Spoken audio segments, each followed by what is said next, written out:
सारे तीर्थ बार बार, गंगा सागर एक बार, ऐसा क्यों कहा गया है?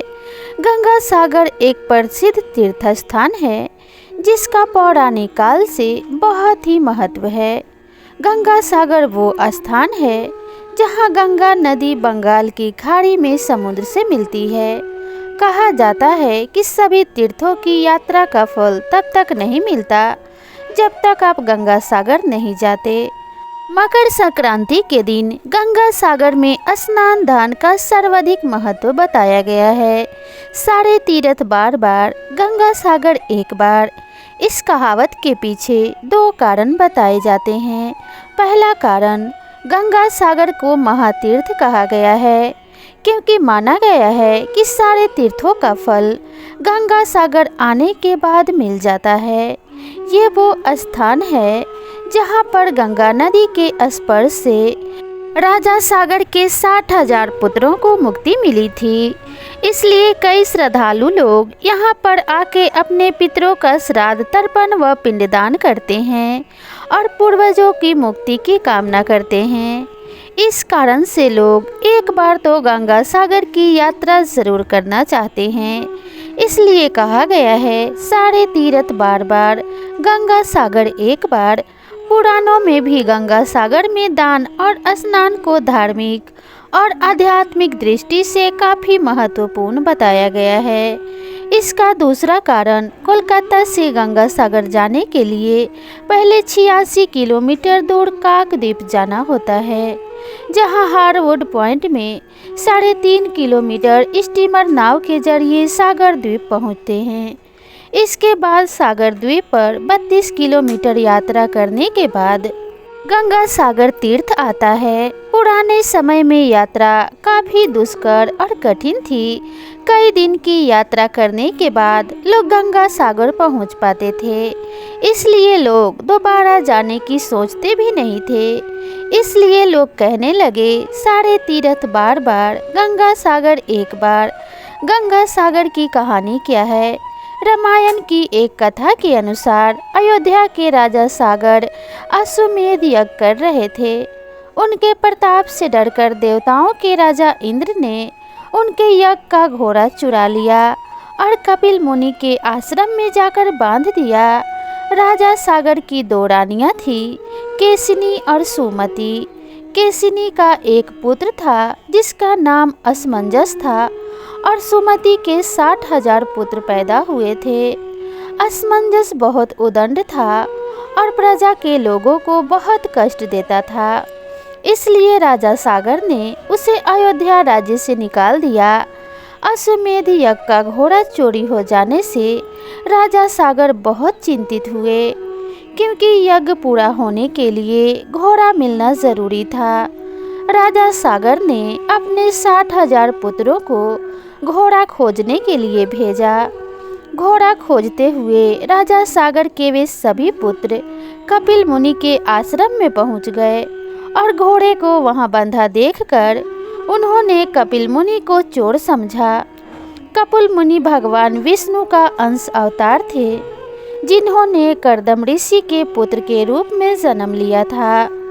राजा सागर के पुत्र कपिल मुनि के बारे में नहीं जानते थे और उन्होंने मुनि का काफ़ी अपमान कर दिया। इस अपमान से क्रोधित होकर कपिल मुनि ने राजा सागर के पुत्रों को श्राप दिया कि तुम सभी अभी भस्म हो जाओ। मुनि के श्राप देते ही तुरंत राजा सागर के 60,000 पुत्र वहीं भस्म हो गए। जब काफ़ी समय बाद राजा सागर के पुत्र वापस नहीं आए तो उन्होंने अपने पौत्र अंशुमान, जो कि असमंजस का पुत्र था, अपने चाचाओं का पता लगाने के लिए भेजा। अंशुमान भी खोजते खोजते कपिल मुनि के आश्रम पहुंच गया। वहां उसने यज्ञ का घोड़ा और हजारों की संख्या में अस्थि पंजर राख देखी तो वो समझ गया कि क्या हुआ होगा। अंशुमान ने कपिल मुनि की स्तुति की और कृपा की प्रार्थना की। कपिल मुनि ने प्रसन्न होकर आंखें खोली।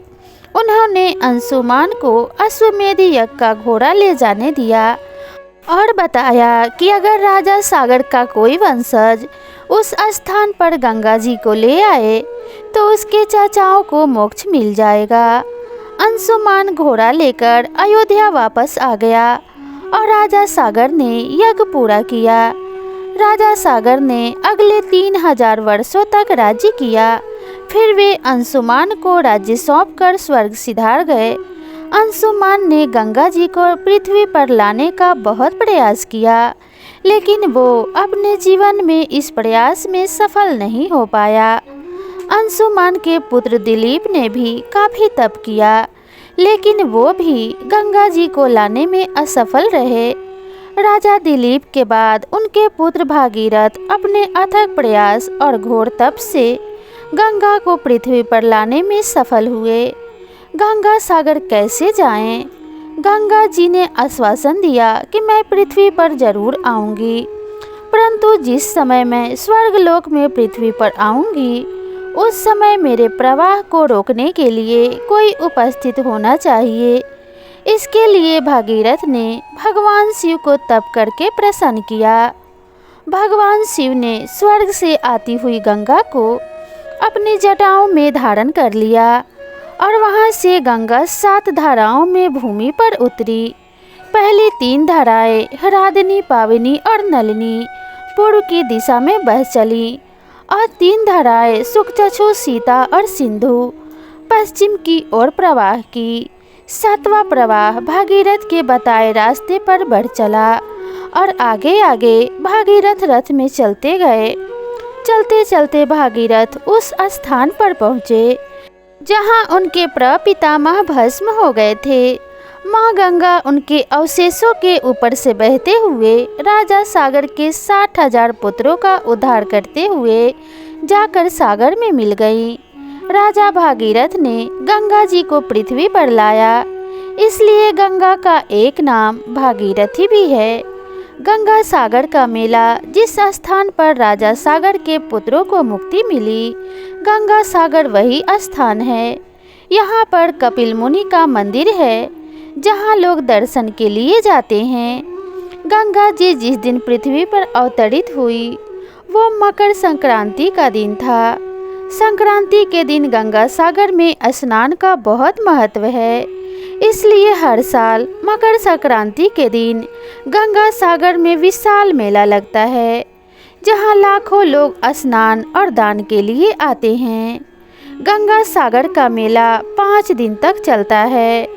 इस दौरान तीर्थयात्री लोग मुंडन, श्राद्ध, पिंडदान और समुद्र में पितरों को जल अर्पित करते हैं।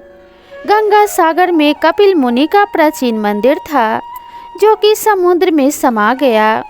1973 में यहाँ कपिल मुनि का नया मंदिर बना जहाँ श्रद्धालु और तीर्थयात्री दर्शन के लिए जाते हैं। गंगा सागर गंगा नदी का एक छोटा सा डेल्टा द्वीप है जिसकी आबादी करीब 2 लाख और क्षेत्रफल 282 वर्ग किमी है। सागर द्वीप के एक ओर बंगाल की खाड़ी और दूसरी ओर बांग्लादेश है। इस सुंदर द्वीप के ज़्यादातर क्षेत्र में घने जंगल हैं। कपिल मुनि के मंदिर व आश्रम के अलावा यहाँ महादेव मंदिर, शिव भक्ति महानिर्माण आश्रम, भारत सेवाश्रम, संघ का मंदिर एवं धर्मशालाएं भी हैं। दोस्तों, आपको ये जानकारी एवं कथा कैसी लगी कृपया कमेंट करके ज़रूर बताइएगा और वीडियो पसंद आई हो तो एक लाइक ज़रूर कीजिएगा और ऐसी ही और भी बहुत सारी कहानियों एवं कथाओं की जानकारियों के लिए मेरे चैनल को ज़रूर सब्सक्राइब कीजिएगा। तो मिलते हैं इसी तरह की नई कहानी के साथ, तब तक के लिए नमस्कार।